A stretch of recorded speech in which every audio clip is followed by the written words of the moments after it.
Welcome, everybody, for our very first episode. I'm sitting down with somebody who, honestly, when I heard her full story, I knew that I had to get her to basically do the pilot for our brand new podcast series called Built Different. This is Laura Brandao. I'm very, very positive that you know her. If you're in mortgages, you have to know the name. I'll give a quick background to who Laura Brandao is, and then I'll let her take it away. But she's a mortgage industry leader. I mean, I'm going to list just a little bit of her accolades so you guys know who we're talking to today. President of MLB Wholesale and Correspondent Lending, chair of NAMBA's Visionary Program, VP and board member at MBA New Jersey, chair of their Women's Committee, chair of Women with Vision. She's a member of NAM's Expanding Opportunities Committee and NAM Inspire Leadership Committee. She's the co-chair of the AIM Women's Mortgage Network, a 4-time best-selling author, a speaker, coach, you name it, and a whole lot more. Now, just to give you a quick background, Laura didn't just start here, right? Laura started as a cold caller, and she quickly started running the entire marketing operation, outbound, for a marketing company, and they pretty much, Laura, if I'm not mistaken, you said that they were running the entire operation for a ton of mortgage companies in New Jersey. Was that correct? I mean, essentially what happened is we started off with Champion Mortgage, and that was the very, very first mortgage campaign that came about. And we were so successful. I mean, Nicholas, on an average night, right? And that night was from 6 p.m. to 9 p.m. That was it, 3 hours a night.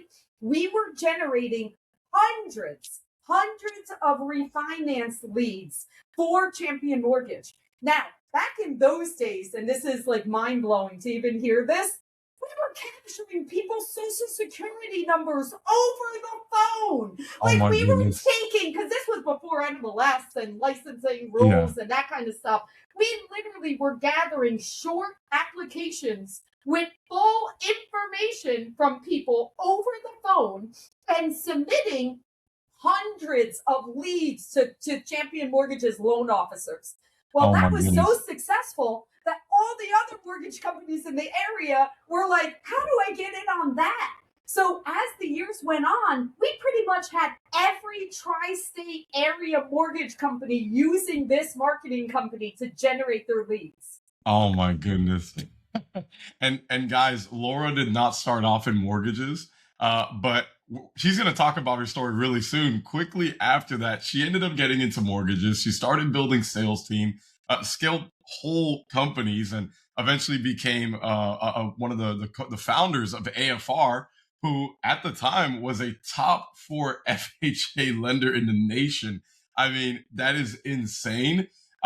She exited AFR, and now they're building something at MLB Wholesale. And, Laura, just like us, I know you guys are running a bit of a family operation as well. You work with your 2 sons. Before we get into it, can you just talk about what that experience has been like, if that's okay? Well, I will tell you, and for all the women out there, I'm kind of speaking to you specifically. As a mom, right, you got 2 different hats. You've got executive and you've got mom. And for anyone that has boys, right, have sons, we know that you have to give your boys away. As a mom, your boys you give away to their partners, right, to whoever they're going to spend their lives with, because that becomes the woman or the gentleman in their particular life. But see, I actually have the glory and the privilege of working with my sons. So we have this relationship that, yes, I'm always going to be mom at home, but at work, we get to build something together. I get to look at them as an individual and someone that have watched them since the day they were born. I know their strengths. I know their weaknesses. I know how to make them shine. I know what motivates them. I know what challenges them, right? So working as a family, I'm able to get the best out of my children to where I get the glory also of watching them succeed. So MLB, especially at this stage in all of our lives of where my children are and where I am, this is now legacy. This is that moment where I am passing along all of my knowledge and all of the things that I have learned through my career onto my children and watching them flourish with the benefit of also building an incredible company. Yeah.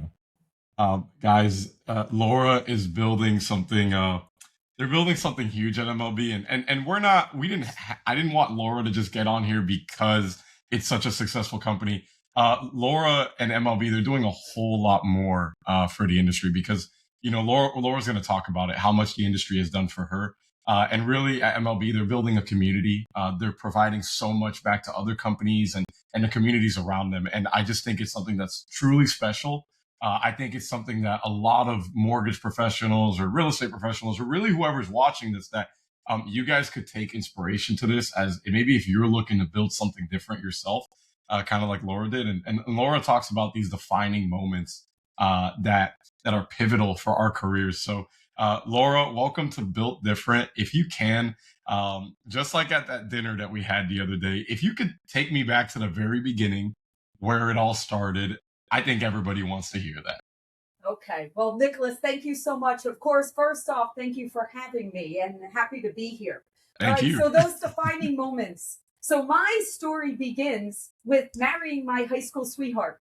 So married my high school sweetheart at 19 years old, and we're pregnant with our first son. And the two of us are looking at each other going, didn't really have that in the plan. What shall we do now?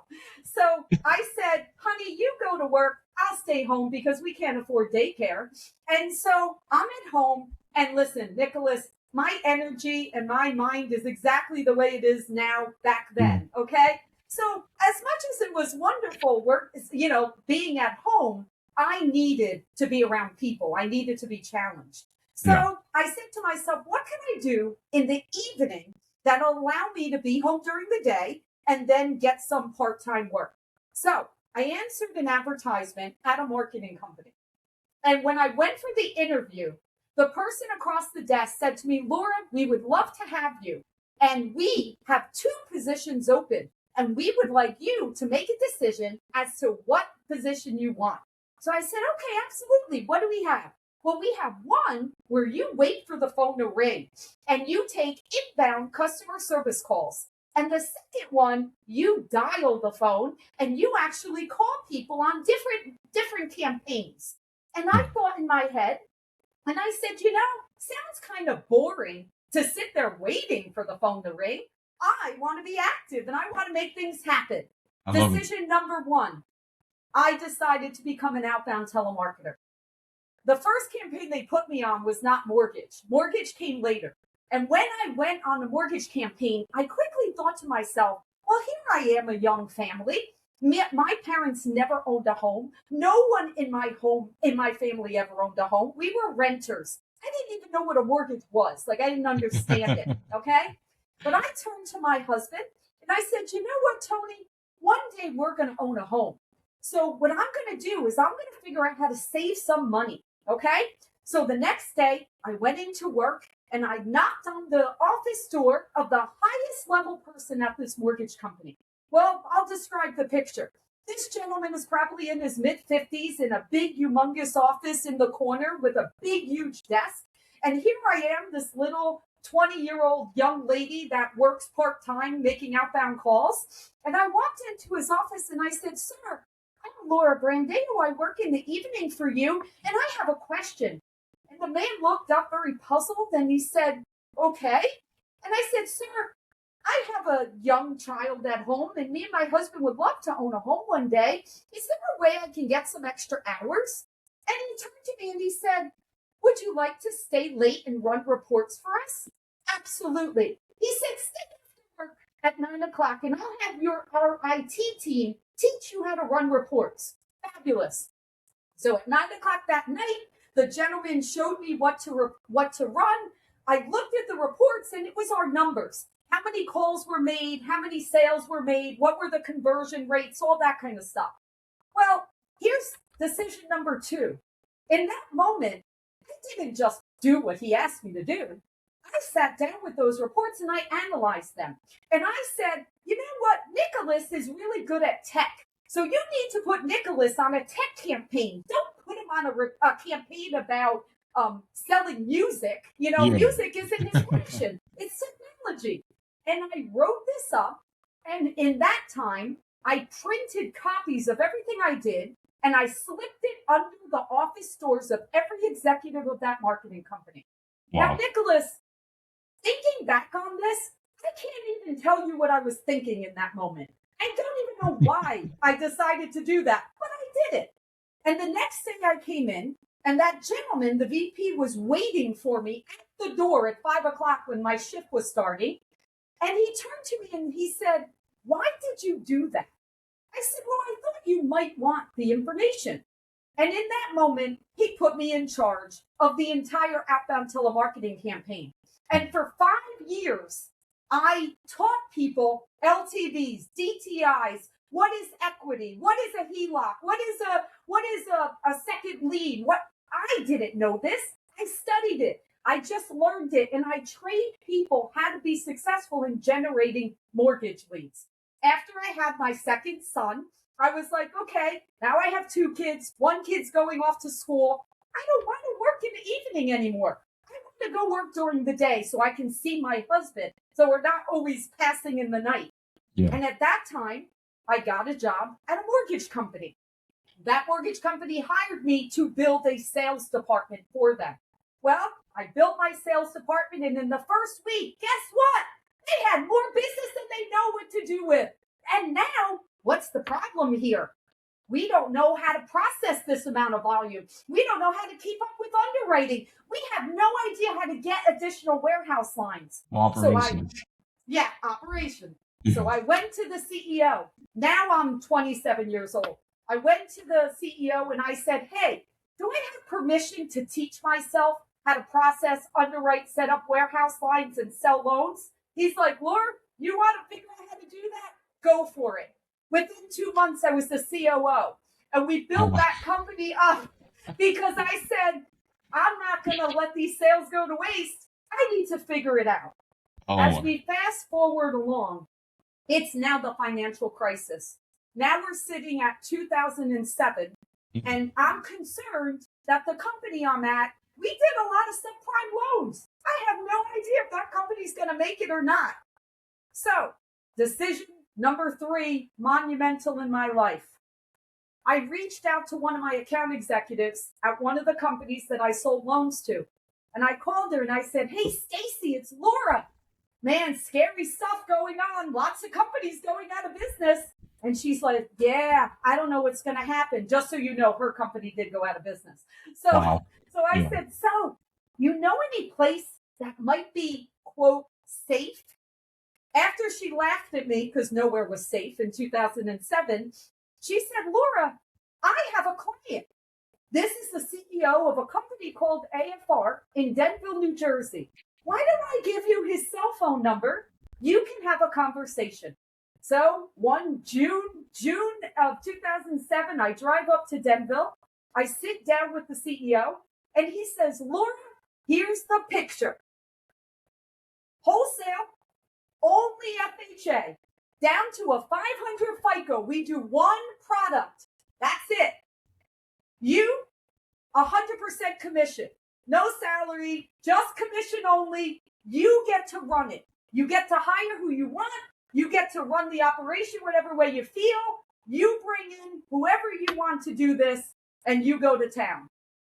I got in the car with my husband. I said, "Tony, this is kind of scary. We've got a mortgage. We got kids. What do we do? 100% commission only. I've never had a job that had nothing to fall back on." And he said, "Laura, we're doing this because I know that you can do this."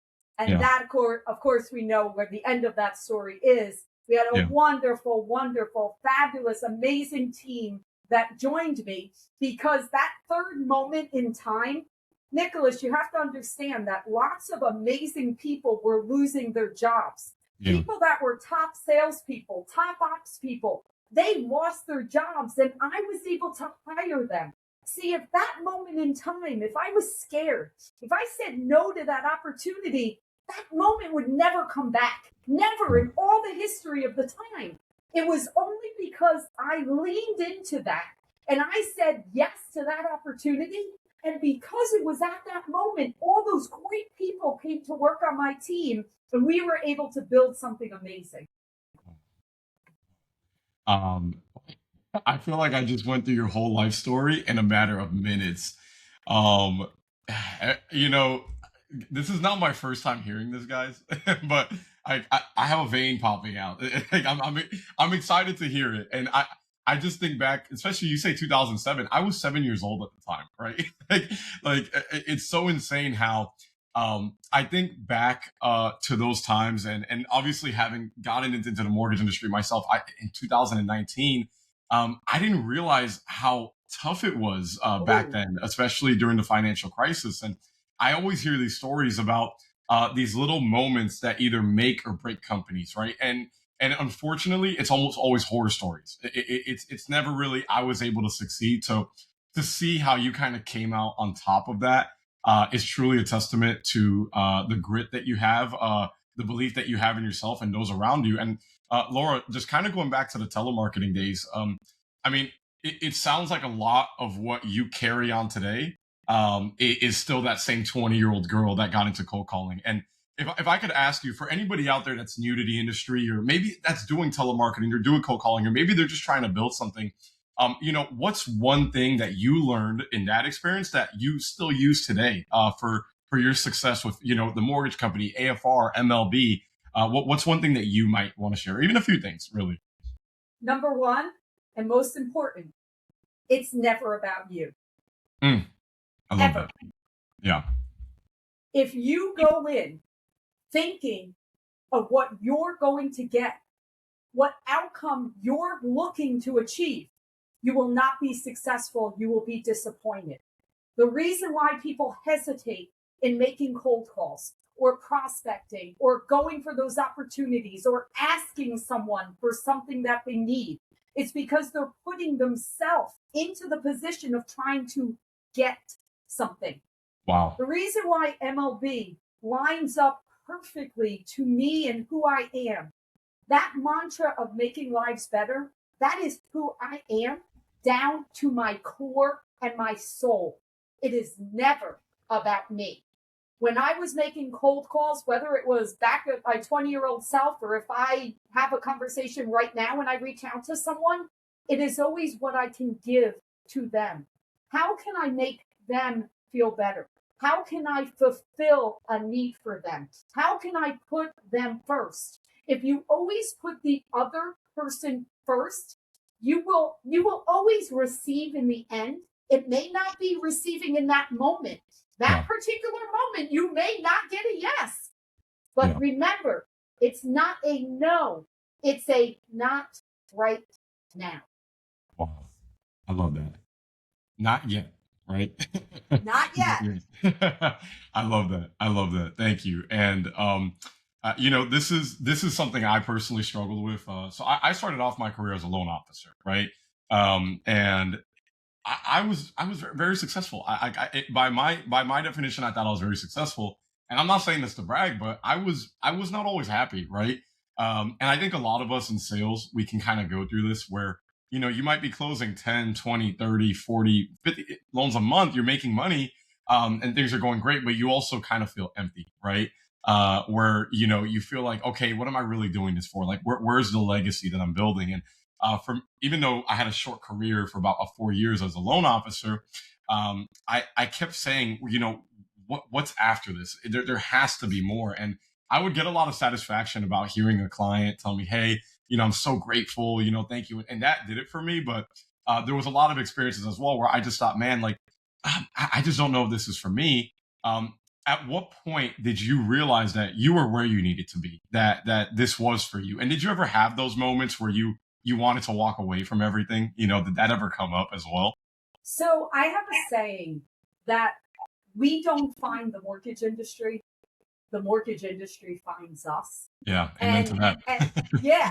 And I'll say this specifically, that whenever, my setup teams at whatever companies that I ran were always my entry point, right? We would always bring people in operations. I'm speaking specifically. So in operations, that was my entry point, where we would bring new people into the mortgage industry. And I would always say, within 60 days, if that person is staying in the mortgage industry or running away saying, I will never be in this industry. And you technically could use the same analogy in sales, right? If you're bringing someone in and teaching them on the sales side, right? So this industry is not for everyone, right? And there are moments in time where there are challenges, right? But for me, anyone that knows me knows I love the mortgage industry, where I feel almost divine intervention brought me to it. Like, when I speak about those moments in time, I know how many people I have positively affected. Whether it was someone that has worked for me, whether it was the families that we serve, whether it was the brokers or the clients and the correspondent lenders that we do business with, I never at any... Now, wait, back up. I'm actually jumping the gun. That I'm thinking back. I exited the mortgage industry one time in my life. After that company, I became the COO. There was a little bit of a mortgage crash. It was minor. It was before the big financial crash. And remember, I was in my... 2007. Yeah, this was earlier. I was probably about your age. Right? And that was the first time I saw like a mini crash, and I was like, what's happening here? I don't like this. Like, wait a minute. So I exited the mortgage industry for only about 18 months, 2 years. So a short amount of time. I was bored, Nicholas. When I got out of the mortgage industry, I went into sales, running a sales organization, and I was bored. There wasn't enough challenge, and there wasn't enough gratification or fulfillment of me feeling that the work I was doing was resulting in positively affecting. So to answer your question, yes, I exited one time very early in my 20s, but I quickly realized the calling, that I had the ability to really change people's lives. And I don't take it lightly. I mean, Nicholas, it's no joke. I mean, so I spend the winter in Arizona. Right now, because they changed as we're recording this, we just changed the clocks. And Arizona doesn't change clocks. So what happens is we're either 2 hours at some point of the year and 3 hours different the other. Right now it's 3 hours. I literally wake up at 2:00 in the morning, so that I am online by 5 East Coast time, because that's what time I start my day, regardless of where I am. I share that not as a badge of honor. I share that because I love what I do so much that I don't have time to sleep. I have so many people to help, and I have so many lives to make better that I can't rest. There's too much to do. I love that. And Laura, I'm so happy you touched on that, because, for me, I was, when I was a loan officer, I would meet with a ton of coaches, right? And they would always tell you the same thing: cold call, do more, do this, do that. And what a lot of them fail to understand is that if the passion is not there, it doesn't matter how many hours you put in. You might do well for a while, but you're eventually going to burn out, right? You have to want to do it, and you have to find a higher calling, a reason behind it. And I knew that I had my run in the mortgage industry after a few years, because I did love it. And what kept me going was what it did for my family. I saw what it did for my family. I saw what it did for the families around me. And that's what kept me going. But I always knew that I had a passion to help others outside of being just a loan officer. And when I quickly learned that Leaf360 would be an amazing fit for me, obviously being a co-founder, I didn't really know what I was getting into. But I remember speaking with my dad and our partner Thabo, and they're like, "You're going to be able to help mortgage brokers." And I said, "Wait, I want to help mortgage brokers, because for me, I couldn't find that support, that those systems that we were looking for."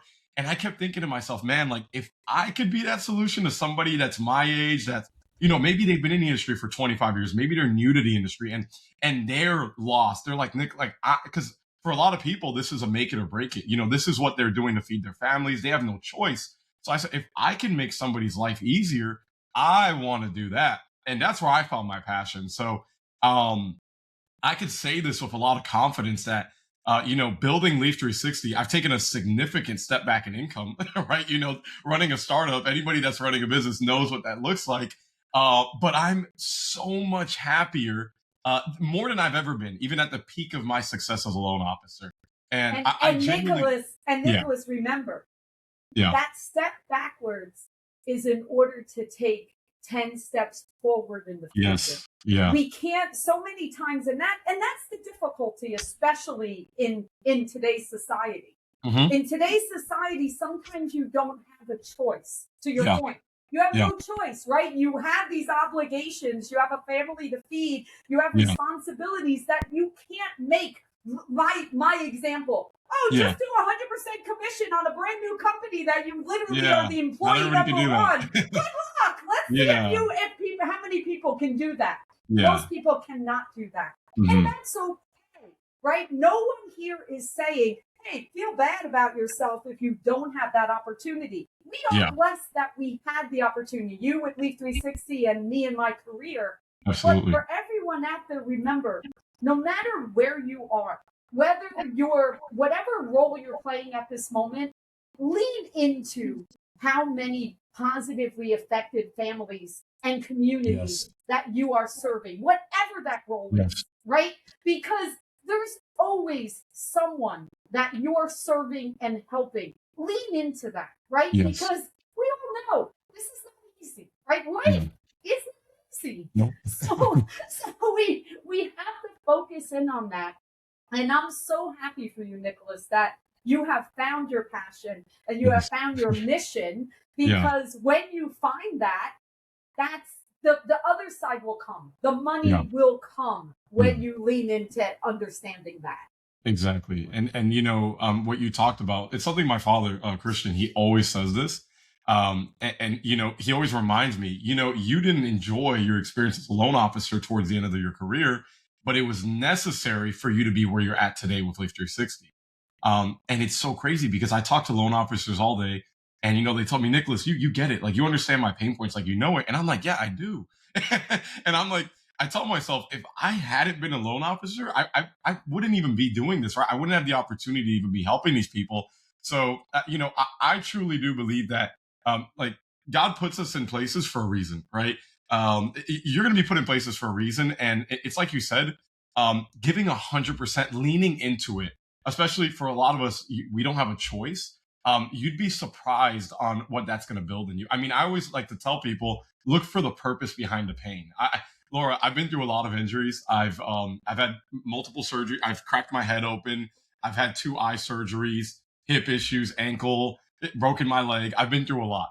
But I always look back at those injuries and I look at how they built me into a stronger, more resilient man, if I could say that, because I'm grateful for it. I joke around with my girlfriend. I tell her, if I never went through those injuries, I would be scared of getting hurt. I'm not scared of getting hurt anymore.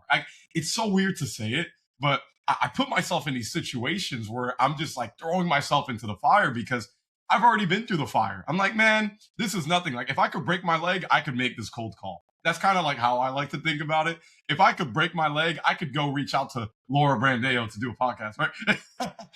If I could go through this, then I can do that. So I think sharing and taking a look at our past experiences, and not just taking them for what they are, but actually looking at, why did I go through this, right? The ups and the downs. I think that's really helpful for a lot of people. Nicholas, you just touched on something that, a lot of us in the mortgage industry, unless we came in as a family member to someone else, most of us came into the mortgage industry because we had to, right? Yeah. Look at, just using my example of, here I was, a young mom, and had to figure out how to make money, right? And mortgage industry tapped me on the shoulder, and the rest is history, right?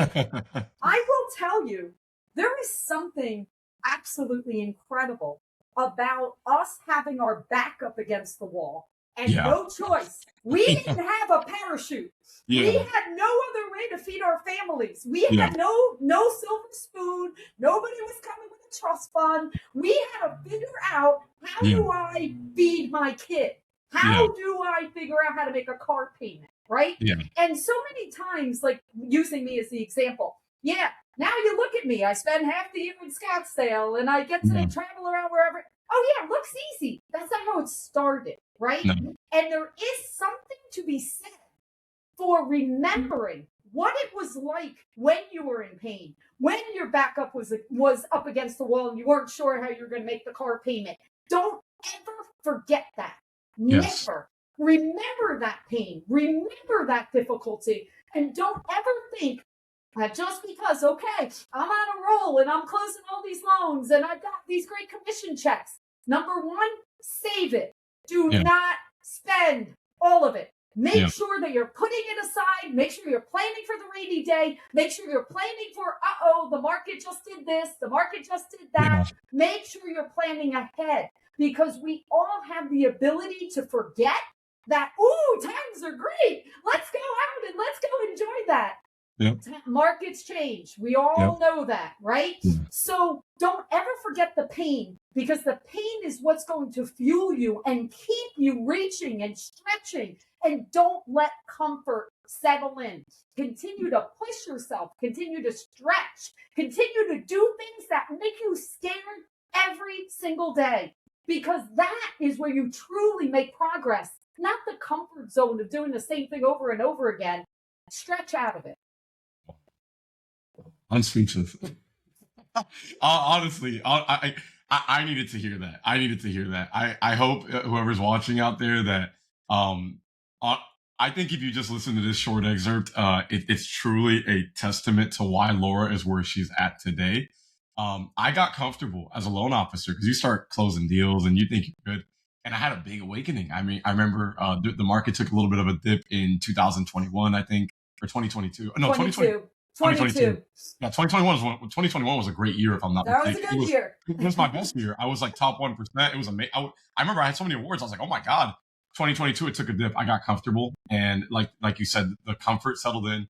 I hadn't gone through the pain yet. I was barely 22 years old, living comfortably. And I'm very grateful to my family for that. But the pain came after. And I'm very grateful for it, like you said, because it's that pain is what helps me continue to wake up every single day and just give 110% effort here at Leaf360. And that's why I love connecting with people like you, Laura, because I mean, you inspire me a lot, obviously. And I wanted to, I don't even know if this is my last question, but you could probably talk about this. You obviously exited AFR. A lot of people want to build something different, right? Shout out to the title, Build Different. But you've always built something different. Like, you're different, Laura. You just are. You could have retired, probably. I don't know. You could have kept with your investments and etc. What inspired you to build MLB? And also, where does it start, right? Is it the people? Is it the culture? And what are you guys looking to build? So it's a 3-part question. You exited AFR. Why did you come back? Why did you build MLB? And where does it start? And I'll let you go. Okay. All right. So Nicholas, great point, right? So here I am. I'm too young to retire in my mind, right? When I exited, right? I'm not ready to go off into the sunset yet. Yeah. And man, if I could, I can't even think of the number of conversations me and my husband have, right? Yeah. What do we do next? What's the next plan, right? And it's funny, when me and you were at dinner, together, you said to me, well, why don't you just be a speaker? That was actually one of the things where I was like, you know what? I've written books. I have best-selling books. I'm going to go and I'm going to try that out. There were times, Nicholas, I was speaking every week on stages, right? Yeah. And listen, it was fun. I felt fulfilled. I felt I was sharing and I was motivating and inspiring, and I got lots of positive feedback.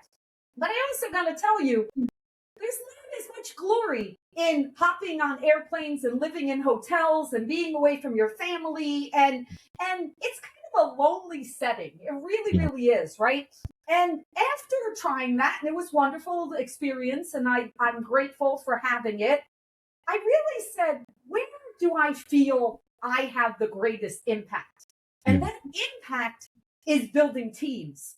That impact is actually taking groups of people, bringing them all organized into one mission and executing on that. And the story with MLB, it's actually a beautiful story. So remember I mentioned about in 2007, okay? At that time, I worked for a company, Security Atlantic in New Jersey, okay? The owner, one of the owners of that company was Sam Lamparello. Sam Lamparello is the CEO of MLB. So, next defining moment. So, last February, I opened up my own consulting firm, and I was consulting for some companies. And I was out in California with a client, and my phone rang in February of 2025, and it was Sam. And Sam said to me, Laura, I haven't spoken to Sam in a very long time. And Sam said, we need to connect. Because I know you're no longer part of AFR, and I'd love to have a conversation. And Sam asked me to come and consult for the company. And so from February until December, I consulted, and I got to learn the inner workings.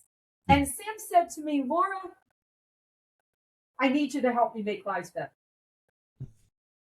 And Nicholas, I think you just felt that the exact same way I felt it when he said it to me. Yeah. And I said, I need to make lives better. And so Sam and I became partners together, along with a couple other partners that exist. And I said, let's do this. And at that time, I called up some of my former team members that had built our last company together. And I tapped my kids on the shoulder and I said, where you are, you're now coming with me. And we are on a mission and we're making this happen. And I have to tell you, Sam Lamparello is one of the most kind and generous people I have ever had the privilege to meet and call friend and partner. And when this man said to me, Laura, do you know what my mission is? Besides making lives better or how it ties together? He's like, I want to give away to charity. And I'm not going to give the actual amount, but it's a minimum of a large 6-figure number every year. I want to give it away. I want to help as many people as we possibly can through our mission of helping serve the broker and correspondent communities. He's like, that is part of our Making Lives Better mission. So one of the first things we did, we partnered with Leaf360 as our CRM in wholesale. And my gosh, for everyone out there, please listen up, because I knew a year ago I couldn't build anything without a fabulous CRM. And so I reached out to Christian, Nicholas's father and co-founder of Leaf360. And I said, Christian, that I knew from him being a broker. And I said, I need to know, what is Leaf360? And they have been the incredible partner of working with MLB Wholesale and building that out to allow us the ability to grow very, very quickly and efficiently through utilizing Leaf360.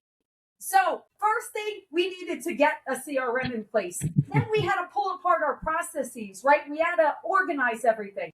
And I'm very happy to say, in addition to that, you mentioned culture.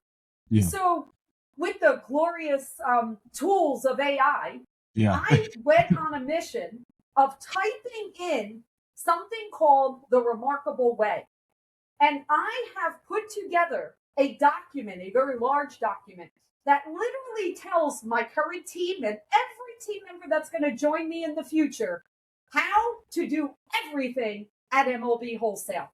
How do you answer the phone? How do you respond to email? How do you correspond? What is the process flow for this? Where do you go for that? How do you doc? Everything from putting your camera on and how you need to present yourself to the background behind you, to every detail. There is nothing, no rock unturned of when you join our company, you know exactly what you need to do. And Nicholas, I'm going to tell you, because right now I'm hiring people. Yeah. When you interview with me, after I find out that you're qualified and we love each other, the next question I say to you is, Nicholas, I need you to understand, this is not a job. This is a mission of making lives better. And I need you to read The Remarkable Way. And I need you to sign The Remarkable Way that you agree that that is how you're going to serve as part of our mission. And if that's not okay, that's fine. We love you. Go to your next place and have a nice, wonderful career. But you can only work at our company if you are here to serve. Laura, if anybody was looking to work with you, where can they connect with you? What socials, website? Where can they find you? LinkedIn, Facebook, all that good stuff. My email address is lbrandao@mlbmortgage.com. Whatever way you want to connect, I am always looking for great people that understand the mission. I'm not looking for anyone looking for a job. That's not who is part of our team. Yeah, I love that. You talked about culture a lot, and people are very surprised when they hear that Leaf360, we only have 4 people on staff, and it's all of our founders. They're like, how do you guys run a software company with 4 people? And look, guys, we're in the age of AI. AI is extremely powerful, right? But it even then, before AI was a thing, it starts with culture. It starts with everybody being on the same page, everybody being on the same mission, like you talked about. You can have 100 people and everybody's running around like a headless chicken. You're not going to do anything. And honestly, when we first started, that's how it was. We were headless. We didn't know what we were getting into. We didn't know what Leaf360 was going to be. I mean, Christian, he was the visionary. He had the idea, but the rest of us were just kind of like hopping on board, saying, he's like, "Hey, Nicholas, you're gonna be the face, and you're gonna be speaking, and you're gonna do all this." I'm like, "What are you talking about?" Like, and then Stan, you're gonna manage this, and Dabo, you're gonna build this, and we're like, "Man, what is this?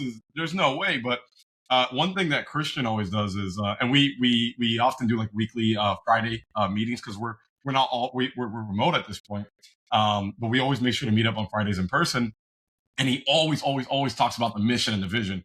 And me, I've known my dad for as long as I've been alive, 25 years. And sometimes I go, "Dad, I've heard it before. I know the mission, I know the vision, the mission, the vision, the mission, the vision." And then he's like, "I know you know it, but I need to beat it into you so that you never forget it." And he always says that. And, we're hoping to expand this year as well. We're looking to bring on a few people to join the team. So, hopefully that happens sooner than later as we're getting ready to launch a bunch of things. But I truly do believe that it was the best way to go about it like this, because I feel like we built that culture. And now we're ready to bring people into the culture instead of, the old fashioned way of, "Hey, we'll just figure it out." Right. Because I think a lot of broker shops, any professional that's watching this, you kind of go through that, just like we're going to figure it out stage. Like you said, when your back's against the wall, you have no choice. You have to just figure it out. So yeah. But I'll tell you what Christian does with you. Mm-hmm. Every sales meeting, I make my sales team recite to me what my mission is and the vision. Yeah. So we're very aligned. I didn't even know that, but we actually are aligned. I do the same thing. And for everyone out there, protect that culture. Yeah. Protect it. Protect it. That is your family. Protect it like your family. Because I know for me, as being the president of MLB Wholesale, all of those families, whether it's the families of the brokers and correspondents I serve or the families of the team members that have entrusted me that I'm going to lead their families, all of those families are my responsibility. Yeah. All of them. Every single one of them. I'm actually going to give you an example of how my brain works. This is an odd example. So on Saturday morning, my husband opened up an email from our energy company in New Jersey. Mm. And the email, our energy cost is doubling in New Jersey. Literally, the cost doubled per month, like crazy, right? Yeah. Do you know what the first thought in my brain was? It wasn't about the money or the cost of it. My first thought in my brain was, all of my team members that work in New Jersey, I need to get even more families funded to make sure that they get that increase in income, to make sure that they're satisfied and taken care of, because I don't want them stressed. That's my responsibility as a leader of this company. I need to take care of my people. And if we just remember that for anyone that has a team, you've got that toxic person, you got that person that isn't living up to your mission and your vision and your quality, make a decision as a leader. Don't hold back, because if you don't protect that, pretty soon it just becomes normal and you don't make the changes. Make the changes fast. I love that. Yeah, I think culture is everything, honestly, from my experience. I've had the blessing to be able to meet with so many different mortgage companies just being here at Leaf 360, and it's insane how it's always the companies with the strongest culture, that foundation, that I see that are the most successful every single time. They always have culture, you know. You'll see the power users, right? Like the people that are just grinding, but you look at it and it's almost like it's an inevitable burnout, where it's like you need to have that culture. You need to have a team. I don't think you can do anything in this life on your own. I really No. don't think you can. You know, and even for the people that are running solo teams, you probably, if you have a family or somebody back home that's taking care of everything, they're part of your team, right? The person that's motivating you, the person that's pushing you, whatever it is. Yeah, your partner Yeah. that's helping you, allowing you to work those hours, right? Oh yeah. Whoever, exactly. That's Yeah. exactly right. I mean, you went through that yourself, like with how you started. I literally built onto my house so my parents could live above me to help take care of my kids while I was building a company, because I knew that I was going to be working 16, 17 hours a day, and I Yeah. had to have a solution. Now, it Yeah. all worked out beautifully, that it was great for Yeah. my parents and great for my kids, and it all Yeah. worked out, but I needed a solution. How can I possibly make sure my kids are taken care of while I'm being successful in business, right? And these are the decisions you're making as you're building these careers, right? It's okay. Another last lesson. It's okay to ask for help. I don't Yeah. care who you are. I don't care how big and strong and wonderful you are. We need people to help us. We're Yeah. nothing without our teams. And to your point, Nicholas, our team isn't just the people that work with us. Yeah. It's No. our partners, it's our family, it's our friends, it's our Yeah. communities, it's our networks. Yeah. Those people, most people want to see us succeed. But you know what a lot of times we're afraid to do? We're Mm. afraid to ask. When I reached out to Christian, and guys, I'm going to share the story and we're going to end here. Yeah. I reached out to Christian on LinkedIn a year ago because I saw something about Leaf 360 on LinkedIn, and I Yeah. reached out to Christian knowing him from when he was a broker, and I said, hey, I'm in need of a CRM. Are you willing to have a conversation and discuss, what we could do here? I asked for help. Christian and I were not best friends back years ago. We knew each other just from our names, right? It wasn't like we were best friends. Now, I would consider him a friend. Yeah. I would consider him a partner. But if I didn't say, listen, I'm not so full of myself, I don't have the answers, I don't have an unlimited budget to be able to go and buy the most expensive thing on the shelf. I needed someone that would work with me. I wasn't afraid to say that. I asked for help. And that is how we came to use 360 and have built a wonderful relationship together. And we had no intention of even getting into wholesale lending. We were, when he presented it, I was like, "What are you talking about? Like, we're doing this?" He's like, "Yeah, we're doing this." I said, "Okay, we're doing it, I guess." So it really was crazy how that came out. Well, Laura, I just want to ask you one last question. If there's one thing when you going back to your 20-year-old self, what's one thing you would just tell yourself with everything that you know today? Oh, well, number one, that question, like sometimes people say, like, what would you change? Number one, I'll just say, and even though you didn't ask me, I wouldn't change anything of any part of my life. Made you who you are today.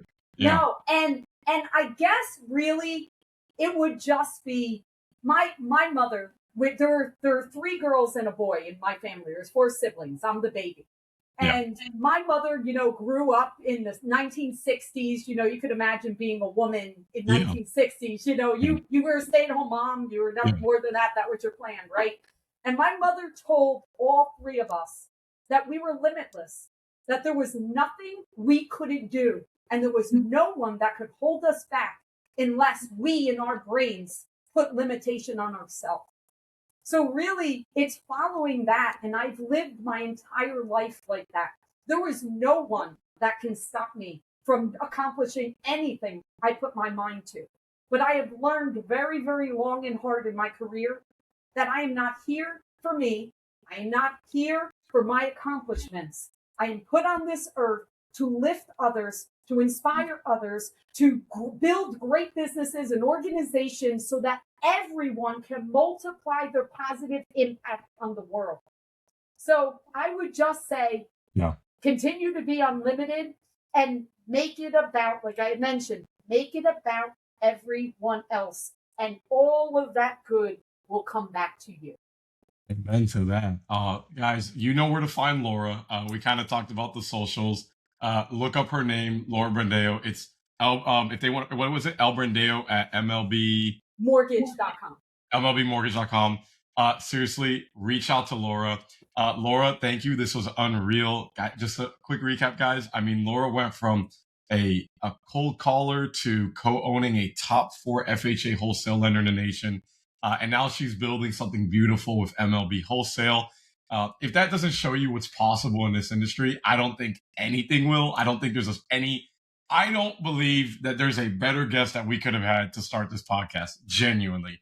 And that's what Built Different is all about. Real stories, real people that are building different here in this industry. And these are the moments that people miss. These are the moments that people don't see. So I encourage you guys, share this with somebody who needs to hear it. Subscribe to see the next episode, and connect with Laura. All right, guys. Thank you so much, and just go build something. All right. Build something and build differently. Thank you, Nicholas. Amen.